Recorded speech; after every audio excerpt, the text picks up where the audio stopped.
नमस्कार, छत्तीसगढ़ कौशल्य भूमि देख रहे हैं आप। आपके साथ मैं हूं स्वीटी दीक्षित। रुक करेंगे छत्तीसगढ़ की खबरों की ओर। खबर जांजगीर की है, जहां विधानसभा चुनाव की तिथि घोषित होने के साथ ही बीजेपी ने अपने प्रत्याशी घोषित कर दिए हैं। वहीं पार्टी की दूसरी सूची में जांजगीर चांपा जिले के तीनों सीटों के प्रत्याशियों की घोषणा हो गई है।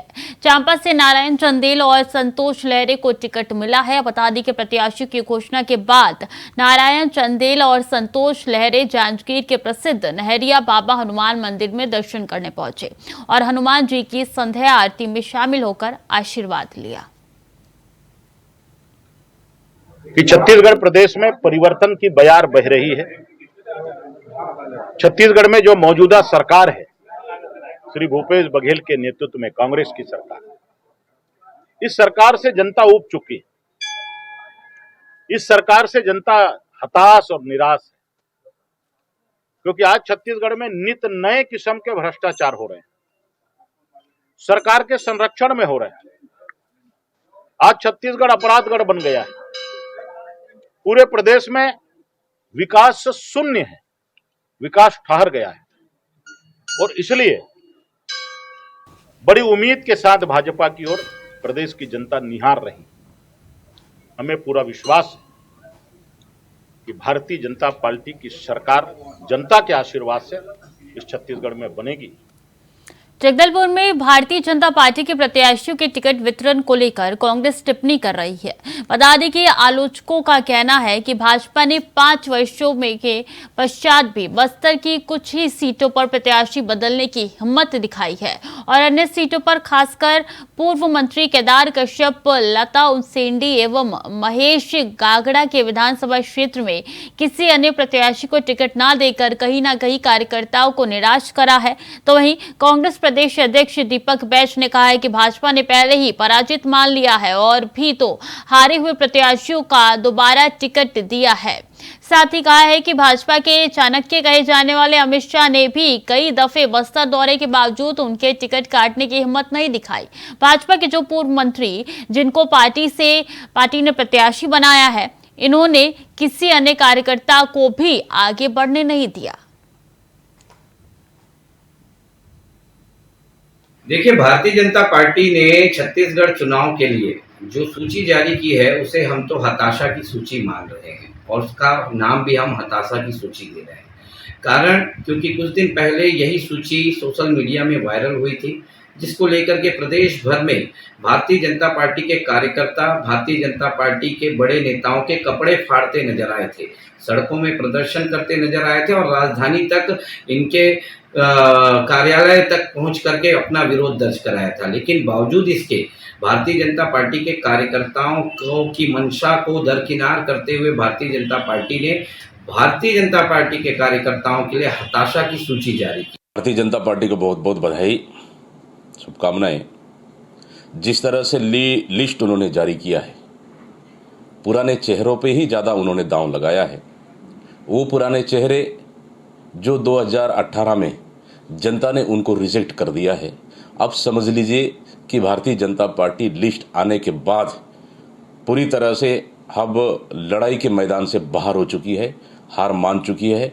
इससे स्पष्ट है कि छत्तीसगढ़ में आने वाले विधानसभा 7 नवंबर को वोटिंग के बाद छत्तीसगढ़ में ऐतिहासिक बहुमत के साथ कांग्रेस की सरकार फिर बन रही है।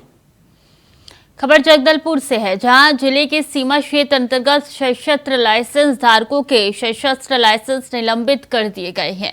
वहीं अपने अगन्य अस्त्र शस्त्र थाने में जमा करने के निर्देश दिए हैं। वहीं जिला दंडाधिकारी और अनुज्ञापन प्राधिकारी श्री विजय दयाराम ने आदेश जारी किया है। बता दें कि आम व्यक्ति की सुरक्षा की दृष्टि से समिति अवधि के लिए जिले की सीमा क्षेत्र में अगन्य सशस्त्र लाइसेंस धारियों से जमा करवा लेने के आदेश जारी किए हैं।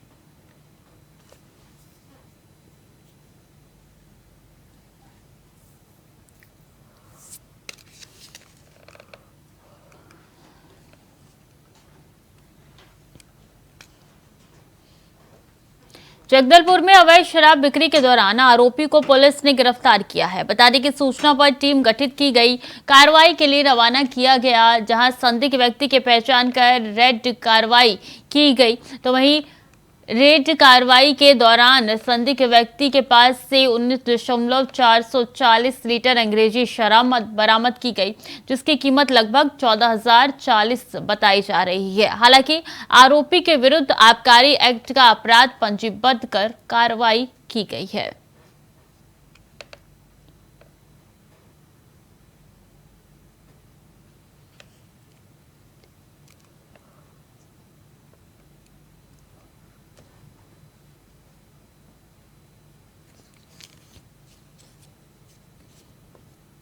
छत्तीसगढ़ राज्य में होने वाले विधानसभा चुनाव के लिए बीजेपी ने अपने अपने उम्मीदवारों की सूची जारी कर दी है, जिस पर टिकट मिलने वाले प्रत्याशी जगदलपुर के मां दंतेश्वरी मंदिर पहुंचकर पूजा अर्चना कर रहे हैं और चुनावी मैदान में उतारने के लिए आशीर्वाद ले रहे हैं। वहीं प्रत्याशियों ने बताया कि वो किसी वादे को लेकर वोट नहीं मांगेंगे और कहा कि जीतने के बाद जनता की भलाई के लिए जो कार्य किया जाएगा उस पर पूरा करने का वादा करेंगे।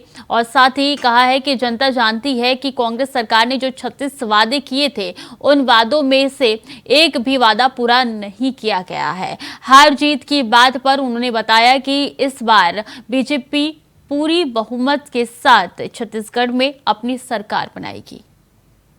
सबसे पहले तो हमारे राष्ट्रीय नेतृत्व को, हमारे राष्ट्रीय चयन समिति के सभी वरिष्ठ नेताओं को, प्रदेश नेतृत्व सहित प्रदेश के सभी वरिष्ठ नेताओं को, चयन समिति के सभी आदरणीय सदस्यों को मैं धन्यवाद ज्ञापित करता हूं।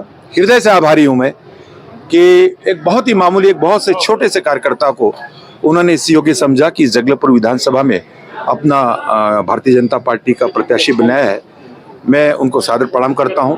यहाँ की शानदार, वजनदार जो जनता है, चाहे वो किसी भी समाज, धर्म, जाति, संप्रदाय के हों, सबका प्यार निरंतर और लंबे वर्षों तक भारतीय जनता पार्टी को मिला है। और आगे भी जिस तरीके से 5 वर्षों में कांग्रेस की सरकार का कुशासन पूरी छत्तीसगढ़ की जनता ने देखा है, बस्तर उससे अछूता नहीं रहा है। आदरणीय प्रधानमंत्री जी की लाभकारी योजनाओं का जिस तरीके से उसको नीचे गांव, गरीब किसान तक पहुंचाने में ये अक्षम रहे हैं या जानबूझ के रोका गया है, उसका सबक जनता सिखाएगी। देखिए, भारतीय जनता पार्टी ने हम पे विश्वास जताया है और हम पूरा कोशिश करेंगे कि इस बार हम उनके उम्मीदों पर खरा उतरे। और भारतीय जनता पार्टी वैश्विक पार्टी है और सबसे बड़ी पार्टी, आज दुनिया की सबसे बड़ी पार्टी है।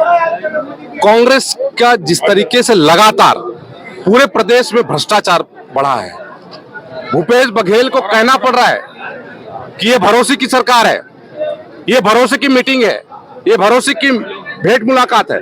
हर काम में उन्होंने भरोसा डाला है। मतलब ये है कि जनता का विश्वास वो खो चुके हैं। इसके कारण से उनको अपने सारी योजनाओं पर भरोसा डालना पड़ रहा है। तो आपका ये भरोसा अब नहीं चलने वाला है। जनता ने समझ लिया है, पूरे प्रदेश की जनता ने समझ लिया है। और छत्तीसगढ़ के इस हमारे अंतिम छोर से, माई दंतेश्वरी के पावन धरा से ये परिवर्तन का आगाज प्रारंभ हो चुका है। और 3 दिसंबर को जब इसका रिजल्ट घोषित होगा तो उसमें भारतीय जनता पार्टी की सरकार बनेगी और इस भ्रष्टाचारी कांग्रेस की सरकार को उखाड़ फेंकने का संकल्प हमारे भारतीय जनता पार्टी के सभी कार्यकर्ता ले रहे हैं।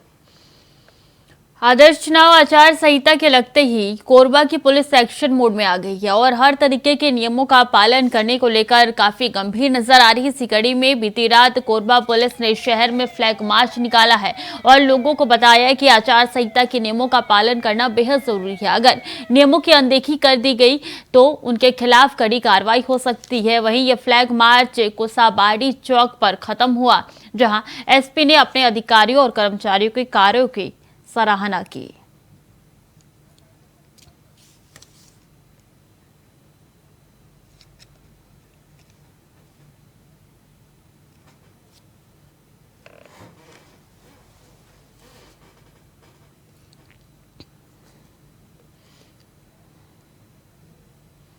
तो फिलहाल के लिए बुलेटिन में इतना ही। खबरें लगातार जारी है, देखते रहिए इंडिया वॉइस।